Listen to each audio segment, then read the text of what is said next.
Oiga, ya anoche también ocurrió un ataque afuera del Hospital Civil de Culiacán, Sinaloa. La noche del viernes 29 de agosto a las 7:32 de la tarde, el Hospital Civil de Culiacán dejó de ser un refugio y se convirtió en una trampa mortal. Desde las cámaras de seguridad, lo primero que se escucha es una ráfaga. Luego, gritos, luego silencio. Afuera sobre la avenida Álvaro Obregón, una fila de autos espera entre semáforos y urgencias. Nadie lo sabe aún, pero en segundos todo se va a llenar de sangre. Un suru blanco, un verso rojo y una ambulancia que llegaba con un niño herido quedan en medio del fuego cruzado. Los impactos destrozan cristales, atraviesan puertas, perforan pulmones. Una bala alcanza a Eldia Emilena de 47 años en el pecho, otra a Mairani, de 3 en el abdomen. Un testigo graba con su celular mientras se agacha tras una jardinera. En el vídeo se ve un hombre tirado junto a un carrito de tacos. Tiene media cara deshecha. No dejaron de disparar, eran mínimo 3. Disparaban directo al hospital, dice. Pero lo que más estremece no son los disparos, es el llanto que se escucha después. El de una niña grabado en un audio filtrado susurrando con voz rota. No hables, no te muevas. Ese archivo ya circula en redes y se ha convertido en símbolo de algo más oscuro, porque esta masacre no fue un accidente, fue una ejecución. Una respuesta directa al conflicto armado que desde hace meses mantiene de rodillas a Sinaloa, Chapos versus Mayos. Y lo que ocurrió esa noche, en uno de los pocos lugares que aún se creían intocables, ha encendido todas las alarmas nacionales. Omar García Arfuch, desde su oficina en Ciudad de México, recibió el parte oficial a las 9:14. Lo leyó, lo volvió a los hospitales, estamos pudiendo proteger. Desde entonces no ha dormido, trabaja con un mapa digital desplegado sobre la mesa, conecta líneas, cruza datos, da instrucciones y planea una respuesta histórica. 800 elementos del Estado serán desplegados en un megaoperativo nacional de contención. Porque lo que pasó en Culiacán lo cambió todo. Testigos hablan de 4 muertos, 4 heridos, decenas de impactos en la fachada, autos destrozados, rastros de sangre en la banqueta y lo peor, una sociedad que ya no sabe ni dónde esconderse. Alguien, y lo vamos a revelar en este vídeo, fue el blanco real de este ataque, porque el verdadero objetivo no era sembrar miedo, era cerrar una cuenta pendiente, pero lo que no sabían es que alguien estaba grabando desde adentro. Y lo que se ve en ese vídeo, va a helarte la sangre. Culiacán, Sinaloa, viernes, atardecer, el aire olía a tierra caliente, a aceite quemado, a mango podrido en la banqueta. Las sombras comenzaban a estirarse sobre la avenida Álvaro Obregón, justo en la colonia Gabriel Leiva, una zona de tránsito denso, consultorios, tortillerías y el hospital civil. Adentro pacientes Consuelo caminaban con lentitud por los pasillos, afuera madres vendían gelatinas y papas con chile a familiares de heridos recientes. Una ambulancia llegaba con las sirenas apagadas, no era un día fuera de lo común, era un día como cualquier otro antes del terror. A las 19:28, una cámara del hospital captó el paso lento de una camioneta, Tajo gris, se estacionó sin prisa frente a la entrada de urgencias, los vidrios estaban polarizados, nadie bajó. Algunos pensaron que se trataba de una familia esperando a un paciente, pero uno de los guardias de seguridad notó algo raro. Las luces traseras parpadean cada 3 segundos, como si una señal no dijera nada. A las 19:30 con 12 segundos comenzaron los disparos desde la calle, con rifles automáticos, los agresores abrieron fuego directo hacia la fachada, no al cielo, no para intimidar, dispararon para matar. El caos fue inmediato, los gritos rompieron el aire, vidrios estallaron, personas corrieron en todas direcciones, un vendedor de ropa se tiró al suelo cubriendo con su cuerpo a una niña. Un doctor que iba llegando fue herido en la pierna al intentar ayudar. La fachada antes blanca ahora estaba manchada de rojo. En medio del horror, un enfermero de guardia apretó el botón de pánico. La alerta llegó al C4, pero para cuando la primera patrulla respondió, los agresores ya se habían esfumado. Entre los casquillos dispersos y los cuerpos aún calientes surgió la primera gran pregunta. ¿Quién era el verdadero objetivo? Porque si bien las balas alcanzaron a una niña, una madre, un chofer, un paciente, alguien más estaba siendo protegido dentro. Una fuente interna reveló algo inquietante. Esa misma tarde, un hombre herido de bala había sido ingresado de forma discreta sin nombre oficial, sin registro digital, trasladado desde DePage tras un enfrentamiento.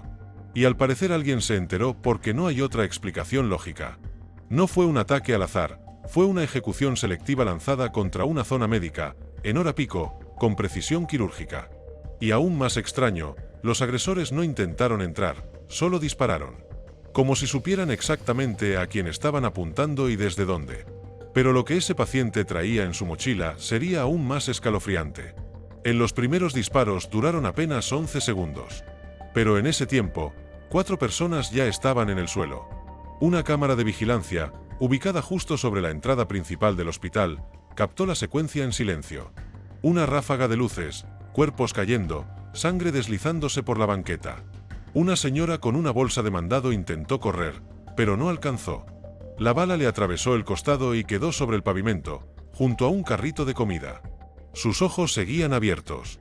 Su hija gritaba, pero nadie podía acercarse. La calle se llenó de gritos, llanto, olor a pólvora. Un médico que salía de su turno aún con el uniforme manchado de yodo fue alcanzado en la pierna. Cayó entre los arbustos mientras buscaba su celular. Adentro, en el área de urgencias, una enfermera protegía con su cuerpo a una niña herida. La niña sangraba del abdomen, pero no lloraba. Solo temblaba. Tenía un celular encendido en el bolsillo. Estaba grabando. Ese audio filtrado horas después revela algo aún más perturbador. Entre los gritos y disparos se escucha una voz grave gritando desde la calle. Ya lo vimos, ahí está, dispara en el cuarto 3. Eso lo cambia todo, porque confirma que no fue un ataque al azar. Sabían exactamente a dónde disparar y a quién buscar. En el minuto 2 del ataque, uno de los agresores descendió de la camioneta, avanzó hacia la entrada, llevaba un rifle de 15 y un radio en la mano. Dio una orden, no entró, solo apuntó y disparó. La puerta de cristal estalló en 1000 fragmentos, 2 más cayeron, un camillero herido en el pecho y un paciente que acababa de salir a fumar. En total fueron 4 minutos, 4 minutos en los que la avenida Obregón se convirtió en un campo de batalla, un corredor de muerte, y en ese tiempo las autoridades no aparecieron. Ni un dron, ni una patrulla, ni un agente, solo la muerte. Cuando por fin llegó la policía, o lo que quedaba de ella en la zona, lo único que encontraron fue un hospital en ruinas y un rastro de sangre que conducía hasta adentro. Una de las cámaras internas reveló lo que parecía imposible, un hombre herido gateando por el pasillo, dejando una estela roja atrás de sí hasta que se detuvo frente a la sala 3. Ahí se quedó, respirando con dificultad, mirando fijo hacia una camilla como si lo que buscaba ya estuviera muerto o a punto de morir, pero lo que tenía dentro del bolsillo explicaría por qué lo querían muerto y quién lo estaba cazando desde hacía días. José Armando N. tenía 34 años, mecánico, papá de 2 niñas, acababa de dejar a su esposa en casa y fue al hospital a llevarle suero a un amigo herido en Tepuche, no alcanzó a entrar, recibió 3 impactos en el pecho, mientras sacaba su celular para avisar que ya había llegado. Víctor Antonio N. tenía 22, estudiante de enfermería hacia su servicio social en el Hospital Civil. Esa noche había subido una historia a Instagram diciendo última guardia del mes ya merito. 10 minutos después cayó junto a la máquina de café del área de urgencias, tenía el estetoscopio en la mano. Rubén N. era chofer de plataforma, había aceptado un viaje hasta las afueras del hospital. Su último mensaje de voz fue para su hermana. Ya llegué, ahora sí a descansar. Nunca se bajó del coche, le dispararon directo a la cabeza. José Ramón N. de 33 años estaba en la entrada acompañando a su madre que tenía cita de seguimiento oncológico. Le dispararon a quemarropa, su cuerpo fue encontrado cubriendo a su madre que sobrevivió y luego están los que aún respiran pero que difícilmente olvidarán. Heldi Milena, 47 años, llevaba una bolsa de mandado con plátanos y gelatinas, iba a visitar a su sobrino ingresado desde el día anterior, recibió un disparo en el pecho y otro en el brazo, perdió tanta sangre que entró en paro en la ambulancia, fue reanimada en la sala de shock. A. Mairani, 13 años, estudiante de secundaria, acompañaba a su tía enfermera del hospital, le dispararon en el abdomen, su celular quedó grabando en el bolsillo durante casi toda la balacera. El audio ya circula en redes, su voz temblorosa repite una frase, «No te mueras por favor». Los otros 2 heridos aún no han sido identificados, uno permanece en coma, el otro, con múltiples fracturas, no ha querido hablar. Pero lo que los investigadores encontraron en la ropa de uno de los muertos, fue lo que cambió todo. Un documento plastificado envuelto en cinta gris con un nombre, un alias y una leyenda que congeló a los analistas de inteligencia. Objetivo 7. Prioridad interna. Silencio definitivo. La pregunta no es solo quién disparó, la pregunta real es qué sabían esas víctimas que los hizo merecer morir frente a un hospital. En Sinaloa no hay calle sin historia, cada avenida tiene un eco, un rastro, un secreto, y la avenida Álvaro Obregón donde ocurrió esta masacre no es solo una vía transitada, es un corredor de guerra. Desde hace meses el Estado se encuentra fracturado en dos frentes, Chapos versus Mayos, dos brazos del mismo monstruo que ahora se devoran entre sí, los primeros herederos del narcoespectáculo, la violencia masiva, las demostraciones de poder, los segundos, viejos lobos de montaña, discreción, disciplina y castigo quirúrgico, en medio, la población, siempre. Los informes de inteligencia han detectado más de 30 ataques cruzados en los últimos 3 meses, en caminos rurales, en bares, en talleres, en clínicas privadas, pero nunca en un hospital público y hasta ahora, porque lo que ocurrió la noche del 29 de agosto no fue improvisado, fue una respuesta, un aviso, una limpieza interna. Según fuentes federales, el hombre ingresado esa tarde de forma secreta al hospital civil, bajo nombre falso y sin expediente clínico digital, era un desertor, había escapado de Tepuche, herido tras un enfrentamiento, un hombre que según un agente encubierto, sabía más de lo que debía. La ficha del paciente decía varón 35 años, herida por proyectil en costado derecho, trasladado sin identificación, pero su rostro, registrado por las cámaras del quirófano, coincide con una base de datos reservada, exoperador del grupo de los Chapitos, clave interna, Coyote 4, y si algo saben en este conflicto es esto, los que hablan no viven. En su mochila había 2 celulares destruidos, un disco duro sin carcasa y algo más, un mapa impreso con rutas rurales desde Tepuche hasta Culiacán. Cada punto marcado en rojo coincidía con casas de seguridad, clínicas privadas y consultorios clandestinos, y el hospital estaba señalado con un círculo azul. Eso lo dice todo, porque si alguien del bando contrario supo que Coyote 4 había sido ingresado ahí, el ataque no fue para sembrar caos, fue para asegurarse de que no saliera vivo. El hospital civil era solo la fachada, el blanco real estaba en la camilla 3, y lo que llevaba tatuado en el pecho, debajo de las vendas, confirma su traición. Pero esa marca no fue lo único que encontraron los forenses, había algo más, algo que nunca debió salir de Tepuche. Cuando el cuerpo fue ingresado al anfiteatro del hospital, los peritos no esperaban encontrar nada fuera de lo común, un ex sicario herido ajusticiado antes de hablar, otro más en la lista de muertos de este conflicto. Pero al retirar las vendas ensangrentadas del tórax, apareció algo que encendió todas las alertas. Un tatuaje con la leyenda 9PM7HT3B justo debajo de la clavícula. A simple vista parecía un código sin sentido, pero para los analistas de inteligencia era una firma, un identificador usado exclusivamente por células internas del brazo operativo de los Chapitos. Cada parte del código tiene un significado. 9 de la noche es la hora de contacto, 7H es la clave de ubicación, zona rural noreste de Tepuche, y NET significa que el portador tenía acceso a información interna, y 3B es lo más inquietante, tercer nivel de validación, acceso completo. Lo que tenía enfrente a ellos no era un peón, era un custodio de secretos, y aún no era todo. En el disco duro que llevaba envuelto en plástico, los técnicos encontraron un archivo oculto con protección doble, nombre del archivo, ruta, crucis.bct, dentro había un vídeo, un mensaje grabado con voz entrecortada, frente a una pared de tablaroca, mal iluminado. El hombre herido hablaba: si están viendo esto, ya estoy muerto, no me traicionaron los mayos. Me traicionaron los míos, los Chapitos, esto es más grande, esto es una purga, tienen miedo de lo que viene. El vídeo dura 2 minutos y 46 segundos, se escuchan detonaciones al fondo, y una frase final que deja todo en el aire: no soy el único, hay más como yo en el sur, en hospitales, en casas escondidas, y todos estamos marcados. Ese testimonio lo cambia todo, no fue solo un ajuste de cuentas, fue un intento de borrar rastros, de silenciar voces, y lo peor, puede que no haya sido el único ataque. Esa noche la fiscalía recibió 2 reportes más, uno en Mazatlán, otro en Absoluto, ambos con el mismo patrón, hombres heridos, ejecutados dentro o cerca de clínicas, sin testigos, sin detenidos. Lo que parecía un acto de barbarie podría ser parte de una operación nacional de limpieza, y entonces a 1200 kilómetros de distancia. Omar García Arfuch levantó el teléfono y pronunció una frase que no decía desde los peores días de Guanajuato: vamos a cambiar las reglas del juego. Desde la madrugada del sábado la Oficina de Seguridad Nacional en Ciudad de México no apagó sus luces. En el centro, solo, de pie frente a un mapa táctico de Sinaloa, Omar García Arfuch, con el rostro desencajado y los ojos hundidos de tanto no dormir, daba órdenes entre cafés fríos y reportes impresos. Llevaba 13 horas sin sentarse. Quiero todos los accesos a hospitales blindados, clínicas privadas también, casas de reposo si es necesario. Vamos a proteger a cada civil, pero también a cada testigo que aún respira, dijo sin levantar la voz, pero con un tono que congeló a todos. Minutos después, firmó el despliegue más grande del año. 800 elementos federales serán enviados a Sinaloa, militares, inteligencia operativa, equipos, antimotines, unidades de reacción inmediata. El Estado va a recuperar las calles, pero también los pasillos de los hospitales, desde el Centro Nacional de Inteligencia. Arfuch habló con la prensa por videoconferencia. Su semblante era otro. Lo que ocurrió en Culiacán no fue un ataque, fue terrorismo armado, una declaración de guerra a la ciudadanía y desde este momento el Estado responde con toda su fuerza. No hubo lugar a dudas. Se activó el protocolo Ámbar nivel 2, protección a testigos clave y evacuación controlada de unidades médicas, bajo amenaza.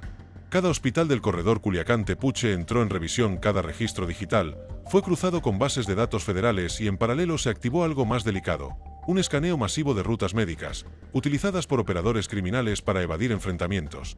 Porque si el paciente muerto Coyote 4 estaba siendo protegido por una red paralela de personal médico infiltrado, entonces la masacre no fue solo para silenciar, fue para exponer una traición interna y Arfuch lo sabe, por eso.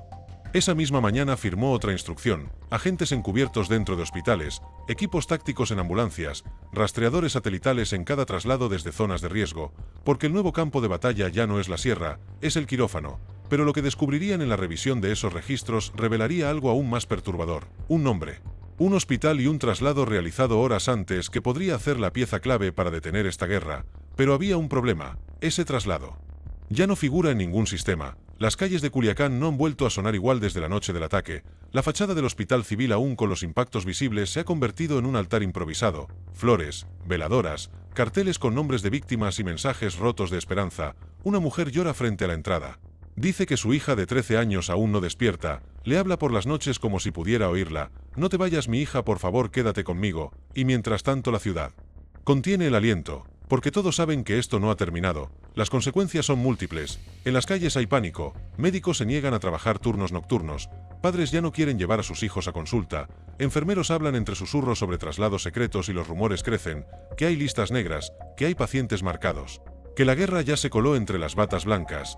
En lo criminal las fracturas son aún más profundas. Según información extraoficial, 3 células menores ligadas a los chapitos han desertado en los últimos 5 días, no por miedo al enemigo, sino por miedo a los suyos. Un agente de campo lo dijo así: los mayos quieren territorio, pero los chapitos están limpiando traidores. Esto ya no es una guerra, es una purga. La paranoia se ha instalado en las entrañas del narco, o hay interrogatorios internos, castigos ejemplares, y cada sicario con acceso a información médica ahora es un blanco en potencia. En lo institucional las repercusiones son igual de graves. El sistema de salud en zonas de conflicto ha quedado expuesto como un campo de batalla vulnerable. Ya no basta con proteger calles o brechas, ahora deben blindarse hospitales, camillas, ambulancias, doctores. El Estado lo entendió tarde, pero Arfuch lo entendió a tiempo, y por eso ha ordenado no solo el despliegue de fuerzas, sino algo más profundo: una auditoría completa a las rutas médicas en zonas de guerra. Porque si hay una red que traslada operadores entre hospitales bajo códigos falsos, no solo están curando a criminales, están protegiendo secretos. Y si eso se confirma, entonces alguien dentro del sistema está del otro lado. Pero hay una pista más: un traslado realizado desde Navolato a Culiacán la misma tarde del ataque, un paciente herido, sin registro, sin nombre, y que ahora ha desaparecido. El impacto fue inmediato, nacional. Medios de todo el país abrieron con la misma imagen: la fachada del Hospital Civil de Culiacán perforada por decenas de impactos de bala, manchada con sangre seca. Las redes estallaron: Culiacán no es guerra, con Maní los hospitales, Nico Arfuch actúa. La indignación creció como fuego en pasto seco, y mientras las autoridades locales daban declaraciones frías, evasivas, vacías, fue Arfuch quien salió a dar la cara, desde Ciudad de México, sin espectáculos, sin corbatas, sin maquillaje. Con la voz rota por el cansancio dijo: el Estado no puede permitir que un solo hospital se convierta en zona de guerra. Si no protegemos los espacios de vida, ya no somos un país. Hoy el crimen cruzó una línea, y les aseguro algo: no vamos a ceder ni un metro más. La frase se volvió viral en minutos, pero para muchos llegó tarde, porque en Sinaloa ya hay miedo de ir al médico, ya hay padres que prefieren que su hijo enfermo no salga de casa, ya hay médicos pidiendo licencia indefinida, y ya hay más sangre en camillas que en campos de batalla. Este ataque no solo fue un crimen, fue una señal, una advertencia, y una pregunta que nadie se atreve a responder en voz alta: ¿qué pasa cuando ni los hospitales son sagrados? El país está herido, Sinaloa arde. Y Arfuch lo sabe, por eso ha jurado no detenerse. Esta guerra no se gana con patrullas, se gana recuperando la fe. No nos vamos a ir hasta que esto se termine, pero la fe nos regresa con palabras, solo con hechos, y este caso, con 4 muertos, 4 heridos, y una sociedad al borde del colapso, es más que un expediente, es una advertencia, una línea roja, un mapa de lo que podría venir, porque si la guerra ya entró a los hospitales, ¿a dónde vamos a correr cuando llegue a nuestras casas?